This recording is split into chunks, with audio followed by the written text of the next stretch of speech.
Hi everyone, எல்லாத்துக்கும் advance happy new year. I would like to share something. Next ஒரு 5 to 10 இயர்ஸில் நீங்கள் எல்லாருமே ஃபினான்ஷியலி ஃப்ரீ ஆகணும்னா நான் சொல்லக்கூடிய ஒரு 10 விஷயம் உங்களுக்கு பிடிச்சிருந்தா ஃபாலோ பண்ணுங்கள். ரொம்ப ஹெல்ப்ஃபுல்லாக இருக்கும், யூஸ்ஃபுல்லாக இருக்கும் உங்கள் கெரியருக்கு. ஃபஸ்ட்டு விஷயம் வந்து பார்த்திங்கன்னா, கடனே வாங்காதீங்க. கடன் யார்கிட்டையும் வாங்காதீங்க, கடனே யாருக்கும் கொடுக்காதீங்க. ஈவன் உங்கள் சொந்தக்காரங்க, பிரதர்ஸு, ஃப்ரெண்ட்ஸ், ரிலேட்டிவ்ஸ் யாருக்குமே கடனே கொடுக்காதீங்க, கடனே வாங்காதீங்க. அண்ட் பேங்க்கில் லோன் வாங்குறது, பர்சனல் லோன் வாங்குறது, ஹவுசிங் லோன் வாங்குறது, இந்த மாதிரி வெவ்வேறு விஷயத்துக்கு லோன்ஸே பக்கம் போகாதீங்க. அண்டு வாட் எவர் இன்கம் நீங்கள் ஏர்ன் பண்ணுறதுல உங்கள் எக்ஸ்பென்ஸை கம்மி பண்ணிங்கன்னா தான் உங்களால் சேர்த்தவே முடியும். ஸோ சேவிங்ஸ் எங்கேருந்து வருதுன்னா, உங்கள் income minus expense is equal to saving.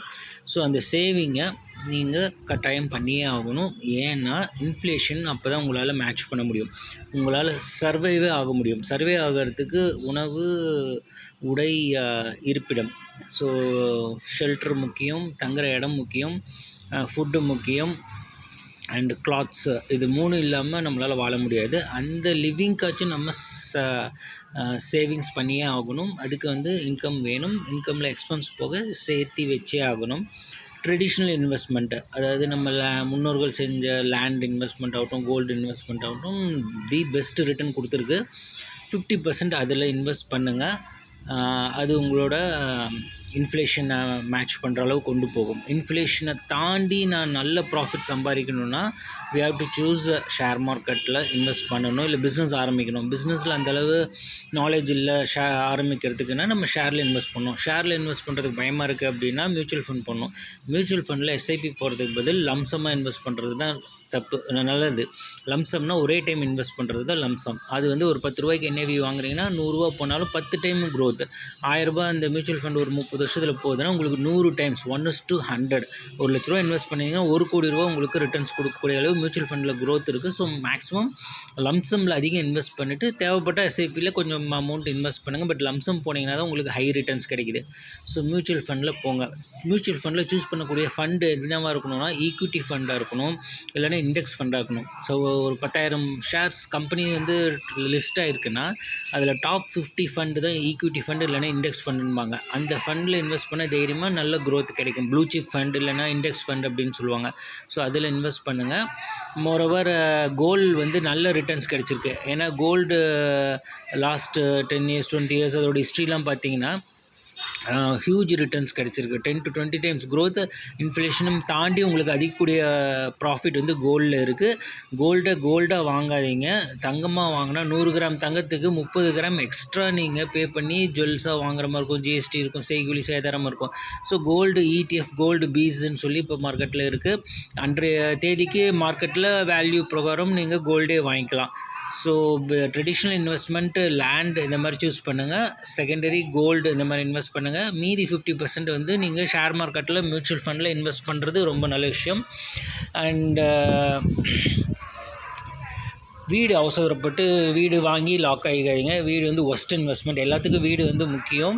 அந்த வீடு வந்து ஒரு 10 years 15 years காசு சேர்த்து வச்சுட்டு ஒரு 40 lakhs 50 lakhs இடம் 2 இடம் வாங்கிட்டு ஃப்யூச்சரில் அந்த ஒரு இடம் சேல் பண்ணிட்டு கூட இன்னொரு வீடு நீங்கள் ஃப்ரீயாக கட்டிடலாம். ஸோ அப்படி போயிட்டிங்கன்னா நீங்கள் ஒன்றும் இல்லை, 35 yearsலேருந்து 55 years நெக்ஸ்ட் 20 years நீங்கள் அந்த லோன்லேயே உங்கள் லைஃப் பீரியடை கழிக்காமல் ஒரு சர்டன் அமௌண்ட் சேர்த்திட்டு நீங்கள் வீடு டேரெக்டாக கேஷ் ஆன் ஹேண்ட் கட்டிட்டிங்கன்னா உங்களுக்கு மிகப்பெரிய இன்ட்ரெஸ்ட் வந்து சேவ் ஆகும். ஸோ வீடு வந்து ஒரு நல்ல best investment.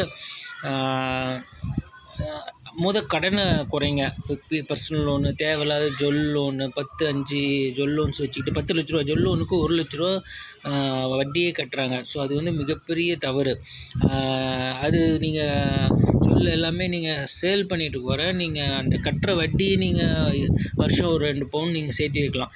So loan, personal loan, gold loan, credit card தயவுசெய்து வச்சுக்காதீங்க. கிரெடிட் கார்டு தேவையே இல்லை. உங்கள் வருமானத்துக்கு தகுந்த மாதிரி செலவு பண்ணுங்கள். அப்படி செலவு பண்ணால் தான் உங்களால் கொஞ்சமாச்சும் சேர்த்தவே முடியும். ஸோ கீப் வாட்சிங். இந்த ஒரு 10 strategy keep investing on traditional investment like land gold இந்த 50% அதில் இன்வெஸ்ட் பண்ணுங்கள்.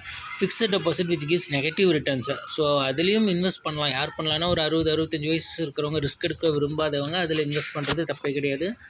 உங்களோட போர்ட்ஃபோலியோவில் ஃபிக்ஸட் டெபாசிட் ஒரு 20-30% வச்சுக்கோங்க. 50% லேண்ட் இன்வெஸ்ட்மெண்ட், கோல்டு இன்வெஸ்ட்மெண்ட் வச்சுக்கோங்க. ஒரு 30% ஆச்சும் நீங்கள் மியூச்சுவல் ஃபண்டு பக்கம் போனீங்கன்னா தான் லம்சம்மாக இன்வெஸ்ட் பண்ணிட்டு லாங் டேர்ம் 20-30 இயர்ஸ் வெயிட் பண்ணும்போது உங்களுக்கு ஒரு ஹியூஜ் மேசிவ் ரிட்டர்ன் கிடைக்கும். ஸோ உங்கள் போர்ட்ஃபோலியோ ஒரு எல்லாமே கலந்த இதாக இருந்தால் நல்லாயிருக்கும். என்னோடய சேனல் வீடியோஸ் வாட்ச் பண்ணுங்கள், பிடிச்சிருந்தால் சப்போர்ட் பண்ணுங்கள், ஷேர் பண்ணுங்கள். இன்சூரன்ஸ் மெயினாக இன்சூரன்ஸ் இன்வெஸ்ட்மெண்ட்டை திங்க் பண்ணி அதில் போய் வருஷம் 1 லட்சம் 2 லட்சம் கட்டாதீங்க. டேர்ம் இன்சூரன்ஸ் மட்டும் எடுங்க. எல்லாருமே ஹெல்த் இன்சூரன்ஸ் எடுங்க. கடன் இல்லாமல் இருங்க.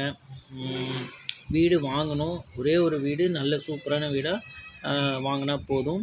கொஞ்சம் பொறுத்து வந்து வாங்கினீங்கன்னா கடனே இல்லாமல் ஒரு இஎம்ஐ கட்டினா உங்களுக்கு 10 லட்ச ரூபா, ஒரு இஎம்ஐ எக்ஸ்ட்ரா கட்டினா ஒரு வருஷத்துக்கு 10 லட்ச ரூபா மீதி ஆகுதுன்றாங்க. நான் இஎம்ஐயே கட்டாமல் லேண்டு 3 லேண்டு வாங்குங்க, ஒரு லேண்டு சேல் பண்ணி வீடு ஃப்ரீயாக கட்டுங்க. அந்த மாதிரி ஐடியாஸ் சொல்கிறேன். வீடியோஸ் பாருங்கள், பிடிச்சிருந்தால் சப்போர்ட் பண்ணுங்கள். Next 5 to 10 years financially free நானும் ஆகணும், நீங்களும் ஆகலாம். Thank you very much.